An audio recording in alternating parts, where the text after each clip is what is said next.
Okay, finished my leg workout. I'm going to show you how I finished. So let's recap. I started by blasting the quads with an interesting terminal leg extension slash Jefferson reverse lunge type thing. And then I did the negatives on the hamstrings, blasted them. Then I actually did hip thrusts for glutes. I didn't record that because who cares? Everybody knows what they are, and if you don't, just Google it. There's probably a million videos. And then this is stage 4. This is my finish. Today I decided to pre-fatigue all the individual leg parts and then end on something heavy and compound. So I'm back to the Jefferson rack, basically. And what I like so much about Jefferson deadlifts, rack pulls versus standard deadlifts and rack pulls is it's so versatile. You can use it so many different ways. Today I'm using it for legs, and I'm going to show that in a second. I'm going to do one more heavy single for you guys. Basically I did reps, and as the plates went up I did less reps. And you don't have to go up to a heavy single at the end of a leg workout if you don't want to, but the point was to pre-fatigue everything today and then end on something where all the muscles work together, all the leg muscles, glutes, hammies, and quads. So that's what I'm doing here. And I wanted to show this because most people would just sign it off, oh no, that's a back exercise. People compartmentalize things and they don't even try to realize, like for example, you can really use this for your legs. It's great. So I'm going to kind of show the form. I'm going to show my point. With a Jefferson deadlift or rack pull, you can really go back dominant. You can keep your legs upright and bend way over more and use your back.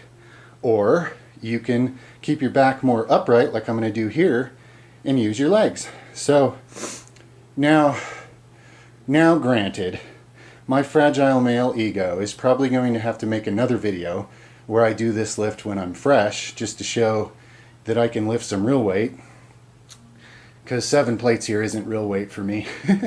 But at this point, with all the pre-fatigue, it really is. So anyway, let me show you what I mean about form. I'm going to walk over to the bar, I'm going to tie on, and then I'm going to show the posture that I would use if I was wanting to work my back right now with this. And then I'm going to adjust down into the proper posture to lift it with my legs. And I'm going to lift it one more time for you guys, okay? Alright, here we go.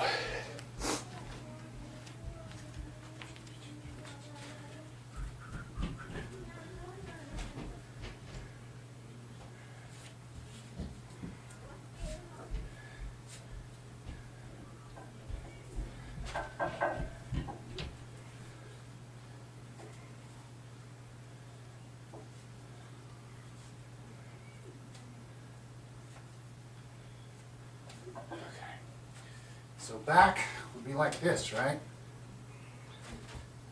But today, it's legs. The back up and get down over it. Okay?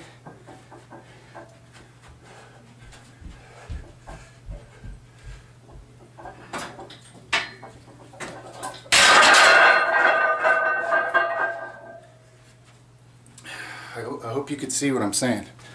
When you keep your back upright and get your legs low, it's a very leg dominant lift, okay? Now try doing that on a standard deadlift or a standard rack pull.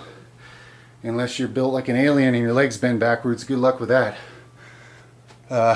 So I love Jeffersons. I don't compete in powerlifting, so I'm allowed to love whatever I want, and I think it's the best to me. Now I'm not going to argue one exercise is better than another. That's ridiculous. That depends on your personal goals and objectives. But for me, Jefferson deadlifts and rack pulls are awesome. I can use it for leg training, and let me tell you, that blasts your glutes and your quads and your hams really hard, especially depending on your foot positioning and body positioning. It's such a versatile lift. So that's it for legs today. Another thing I'd like to bring up, this is just one leg workout I did today. I pretty much changed the order of things. I changed what exercises. I changed whether I'm going lighter weight, higher volume, heavier weight, less volume, angles, ranges of motion. What I'm saying is I almost never do the same workout twice for any body part, because for me, I get bored with that and then my mind's not really there in each rep.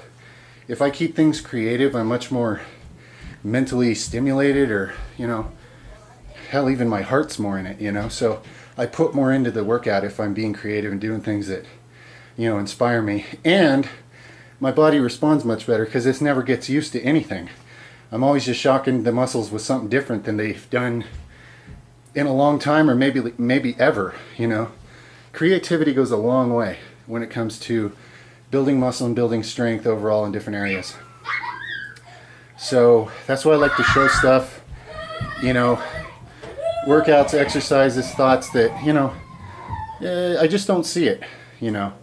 And that's for anybody looking for, you know, new ideas, new things to try to get new results, to get your body, you know, responding again.